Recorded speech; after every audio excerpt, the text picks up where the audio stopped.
Welcome back to my channel. In this video, I will talk about how to make a decorative pot and how we can achieve a healthier orchid and take better care of it. First of all, I want to show you this orchid that has bloomed again in November. To you, I had previously cut the dried stem from the green part. I sprinkled cinnamon powder on it. As you can see, this part has dried up, but it's sending out new shoots and will bloom again. Yes. If your orchid starts to dry from the top after it has flowered, do not wait for it to dry all the way to the bottom. Cut it from the green pot, sprinkle some cinnamon powder on it, and your orchid will bloom again. Let's start making a pot from high pH coconut, that is coconut shell. First, we need to make holes where we can drain the water you see here. Since we can use the coconut water, first place it on a strainer and wait for all the water to drain out. Then you can use a saw or a lathe to carefully cut and separate it. First separate it from the middle. After separating the shell, use a knife to break apart the coconut inside and detach it from the shell. Inside the shell, separating the edible coconut can be a bit tricky. It will be a bit of a hassle for you. But what we need is to make the pot from this outer shell. You can put the coconuts you've separated into a container and use them for anything. As we do with all pots, we need to make a drainage hole in this coconut shell as well. I'm going to use the charger. So if you want, you can hit it hard with a screwdriver or something to make the holes. But we need to make these holes so that the water we give to our orchid needs to flow out through these drainage holes so that the roots don't rot. I have an orchid pot. Here, it's a transparent pot. I'm going to make 2 orchids from my first orchid. Now I'm placing my first orchid into this pot, just like I put the coconut in. The water will flow down, and I will place the orchid that I've soaked in water into this, add the soil, and water it. Now we also use this coconut or coconut husk in some plants. We also use it in pots. It's quite beneficial. The pH value is high. So the pH value of coconut is between 5.5 and 6.5. The desired pH range for optimal plant growth varies depending on the products. Some products are the best. It grows between 6 and 7, while the others are slightly acidic. They grow well under these conditions. If you notice, the orchid I placed inside this coconut has roots on the outside as well. Those are air roots. Why is this happening? Now when you place it inside the orchid pot, it would be better if you make holes around it. Make sure the roots can breathe. Most of the time, the roots are placed inside a plastic container. This orchid is placed on top. The soil is falling out, it's really packed down, and then watering is done. The roots aren't getting air. What happens when the roots don't get air?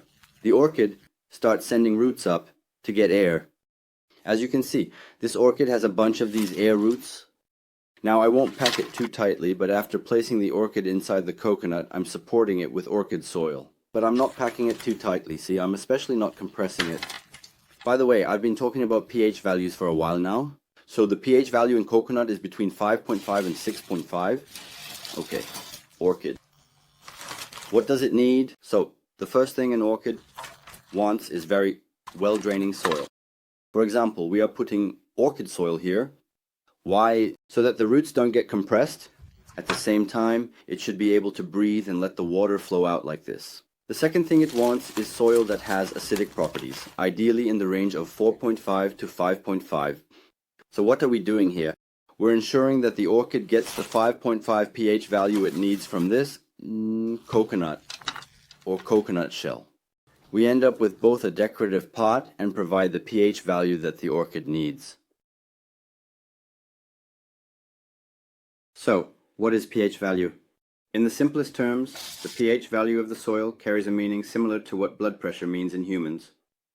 Just as high or low blood pressure in humans is closely related to a person's health and nutrition, high or low pH value of the soil affects plant growth.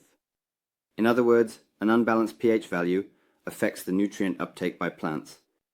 So no matter how many vitamins you give or how much you water, after a while the roots will start to rot. Why isn't my orchid blooming? Why does it look neglected? You might think that, so, even if you don't make a pot out of this coconut or coconut shell, at least find some coconut coir. You can mix a little of this orchid soil into it. Not too much. Look, just a little, because the roots need to breathe. As you can see, it's quite decorative. We've got a nice pot. Now all that's left is watering. I will give it vitamin-enriched water. I will water it like this once a month. My orchid. Let's call this vitamin-enriched water, or let's say fertilizing. In order for the plant to absorb this, the pH value of the soil layer in the capillary root area must be appropriate, so that the vitamins and fertilizers in the water you provide can be easily absorbed by the plant's leaves and flowers.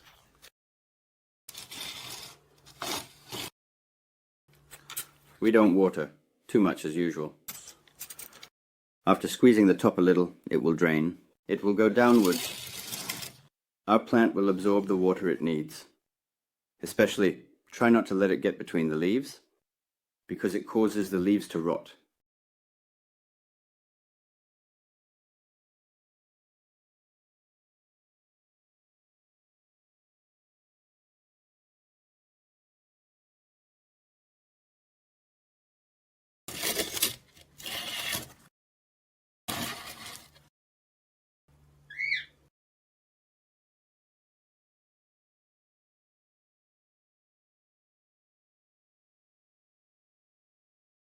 Now let's move on to our second orchid. Here I will particularly touch on root care. By the way, I would like to mention that root care needs to be done between the house and November. You need to trim the brown areas on the upper part of the roots. The green roots should stay. After doing the root care 2-3 times, we dip it in water and then place it in the most suitable pot we can find. Here we will place it inside a coconut again. So, why do we say from September to November? For this reason, our orchid is blooming, but as we approach winter, the flowers start to wilt. Since it's wilting, it's regaining a bit more energy now, so we can do the root care now. We won't have any problems. Now, look, here I'm gently pulling the roots with my hand. If the capillary inside comes out in the form of a strip and the sheath around it separates, cut it anyway. So that root has rotted. Look, for example, I'm gently pulling this with my hand. It's separating. Since this is a rotten root, we will cut it. When you're making the cut, pay attention to this. If green appears, do not go any further. So this is a healthy root. Just trimming the tip will be enough.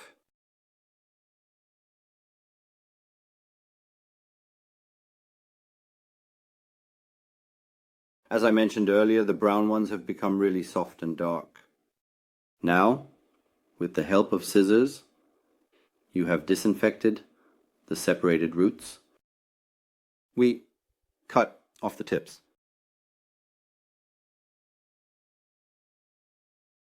The roots of this orchid are actually quite healthy because it hasn't been overwatered. It hasn't rotted. There are a few minor issues. We've cut them off. This root care is now complete.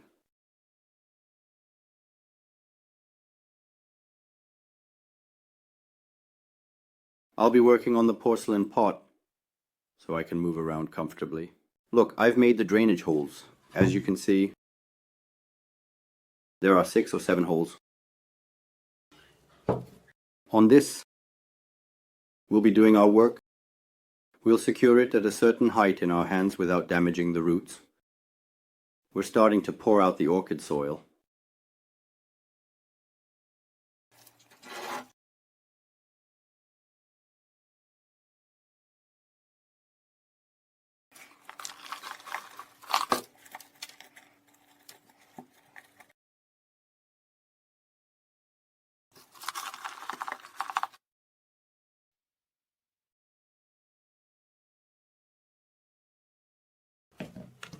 Just like I did with the previous orchid. I'm doing a little watering with my vitamin-rich water. Don't overdo it. Don't go to extremes. Because it's already November, Let's not water too much so that the roots don't rot. And I want to say it again, well, don't move it around too much. Let it stay where it likes. We're not putting it directly in the sun again. It needs to be positioned behind the tool so that it can get sunlight, so that your orchid's leaves don't get burned. As you can see here, there are 2 or 3 air roots. I left them outside. With this pot, we're providing the pH level that our orchid needs. We're also achieving a decorative and pleasant look. If you found this video helpful and liked it, please don't forget to hit the like button and subscribe to my channel to watch my other videos, and make sure to turn on the notification bell.